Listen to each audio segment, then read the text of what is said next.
Welcome back to the Mushroom Therapy Podcast.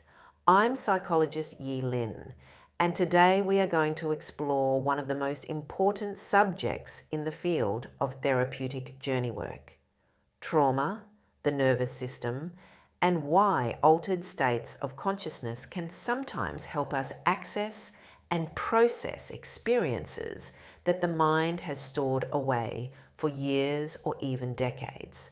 Before we begin, I want to remind our listeners that if you're interested in learning the complete structured approach to therapeutic mushroom work, you can explore the book, The Ultimate Mushroom Therapy Protocol, available on Amazon now.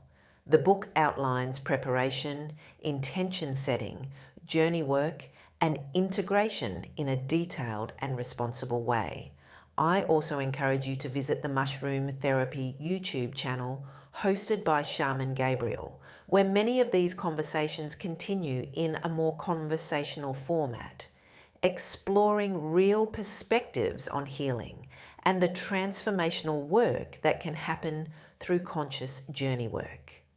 In our previous episodes, we talked about the therapeutic framework surrounding mushrooms and why preparation and intention are essential for meaningful experiences. Today, we are going to take a deeper look at something that lies beneath much of the emotional pain people carry: trauma, and how it becomes stored in the body and mind. Trauma is one of the most misunderstood concepts in modern psychology.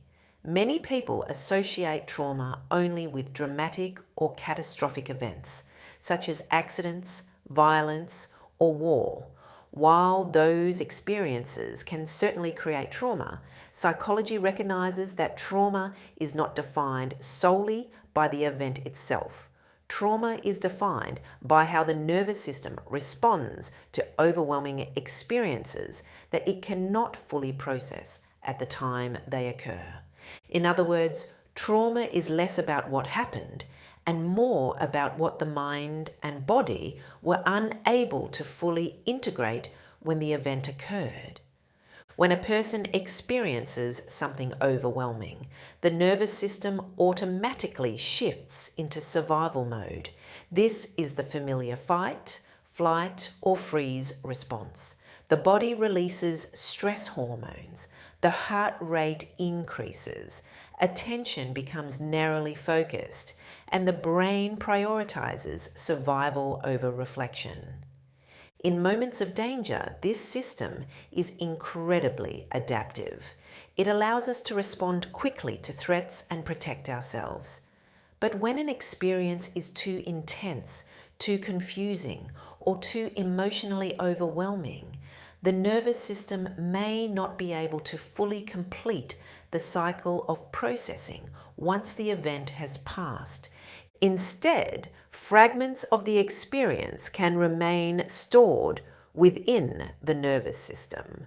These fragments may appear later in life as anxiety, emotional triggers, recurring memories, chronic stress patterns, or unexplained feelings of fear or disconnection. Sometimes individuals may not even consciously remember the original event, yet their nervous system continues reacting as if the threat was still present. This is why trauma is often described as something that lives not only in the mind, but also in the body. Over the past few decades, psychologists and neuroscientists have begun to understand more clearly how the brain organizes traumatic experiences.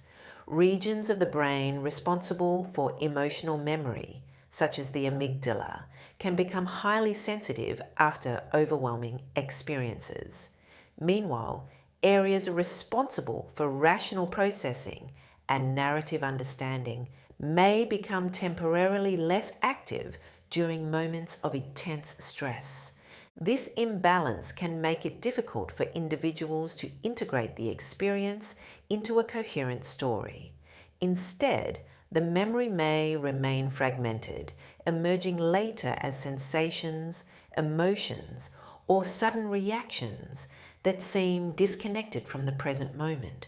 One of the reasons altered states of consciousness have attracted interest in therapeutic settings is that they can temporarily shift the way these brain systems interact. During psilocybin experiences, research suggests that the brain's usual filtering systems become more flexible. Communication between different regions of the brain increases, and patterns of activity that are normally rigid may become more fluid. This flexibility can sometimes allow individuals to revisit memories or emotions from a new perspective. However, it is important to emphasize that the goal of therapeutic mushroom work is not to force people to relive traumatic experiences. Instead, the aim is to create a safe psychological environment where the mind can naturally bring forward material that is ready to be processed. When people feel supported and safe, the nervous system becomes more willing to release what it has been holding. One of the remarkable aspects of the human psyche is that it often knows what needs attention long before we consciously understand it. When individuals enter a therapeutic altered state, the mind may begin presenting emotions, images, memories, or symbolic experiences that relate to unresolved aspects of their life. Sometimes this process unfolds gently. Other times it can feel emotionally intense. But when approached within a supportive framework, these experiences can become opportunities for deep emotional processing. For example, someone who has carried unresolved grief may find themselves experiencing waves of sadness during a journey. Rather than suppressing those emotions, the therapeutic environment encourages individuals to allow the feelings to move through them safely. This process can help the nervous system complete emotional cycles that were interrupted in the past. Another person may encounter memories from childhood that they had not thought about in years. In an ordinary waking state, the mind may avoid such memories because they feel too painful or confusing. But in an altered state where defensive barriers soften, the mind may finally feel safe enough to revisit those experiences. When these memories arise in a supportive environment, individuals can begin seeing them from a new perspective. They may recognize that they were carrying guilt or self-blame for events that were never their responsibility. They may discover compassion for their younger self, or they may finally express emotions that were suppressed for years. From a psychological perspective, this process represents a form of memory reconsolidation. Memory reconsolidation occurs when a memory is reactivated and then reorganized in the presence of new emotional information. In other words, the mind is not simply replaying the past. It is updating how the past is understood and stored. When individuals revisit difficult experiences with greater awareness, safety, and compassion, the emotional charge surrounding those memories can begin to change. Over time, this can reduce the intensity of triggers and create greater psychological freedom. However, it is important to remember that this work requires patience and care. Not every journey leads directly to profound breakthroughs. Sometimes the process unfolds gradually over multiple experiences and extended integration work. Healing is rarely a straight line. Another concept that is important to understand when discussing trauma is dissociation. Dissociation is a protective response that occurs when the nervous system becomes overwhelmed. Rather than confronting an experience directly, the mind creates distance from it. This distance may appear as emotional numbness, feelings of detachment, or the sense of being disconnected from one's body or surroundings. In everyday life, mild forms of dissociation can appear when people feel spaced out or disconnected during stressful situations. But in more significant forms, dissociation can become a long-term coping strategy that prevents individuals from fully experiencing their emotions. When individuals begin therapeutic journey work, it is not uncommon for the mind to gradually move through layers of dissociation. As the nervous system begins to feel safe, emotions that were previously suppressed may begin to surface. This is why therapeutic support and preparation are so important. Guides, facilitators, or therapists help individuals remain grounded as they navigate these emotional landscapes. The goal is not to overwhelm the person, but to create a space where emotions can emerge at a pace that the nervous system can handle. Another important aspect of trauma healing is learning how to regulate the nervous system. The nervous system is constantly evaluating whether we are safe or threatened. When individuals live with unresolved trauma, their nervous system may remain in a chronic state of alertness. Even small stresses can trigger strong reactions because the system has learned to expect danger. Practices such as breathwork, meditation, body awareness, and grounding techniques can help regulate the nervous system and create a sense of stability before and after therapeutic experiences. These practices are often integrated into preparation and integration work because they help individuals develop the emotional resilience needed to process difficult material. Over time, individuals who engage in therapeutic journey work often report feeling more connected to their body, more aware of their emotional landscape, and more capable of responding to stress in healthier ways. It is important to emphasize that mushroom therapy is not a magic solution that instantly removes trauma. Rather, it is a tool that can support a broader healing process when used responsibly.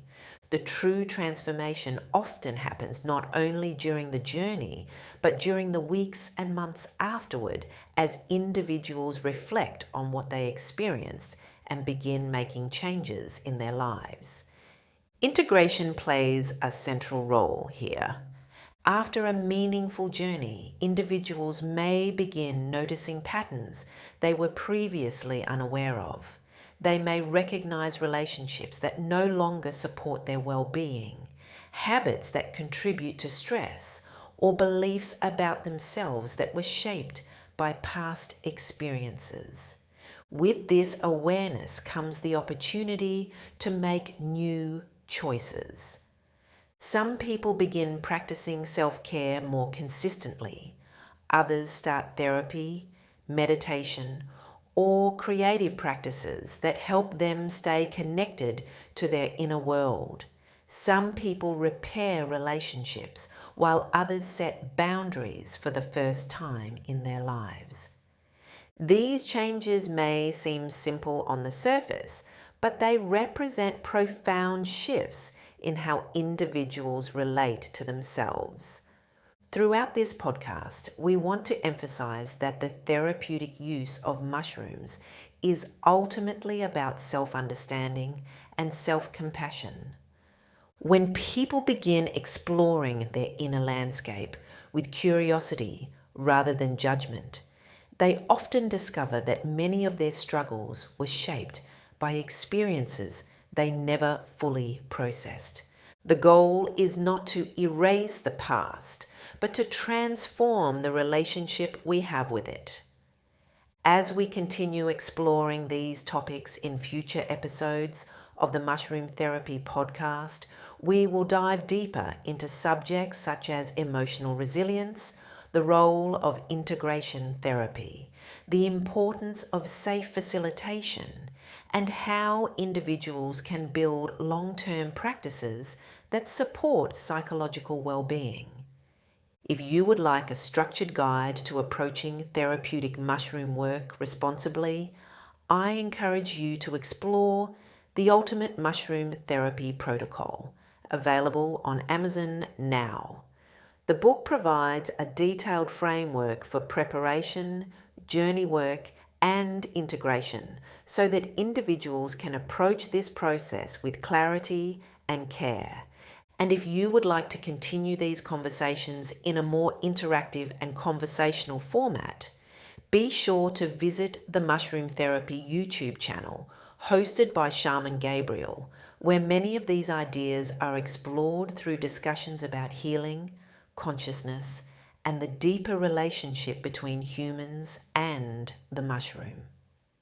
Thank you for joining me for episode 3 of the Mushroom Therapy podcast.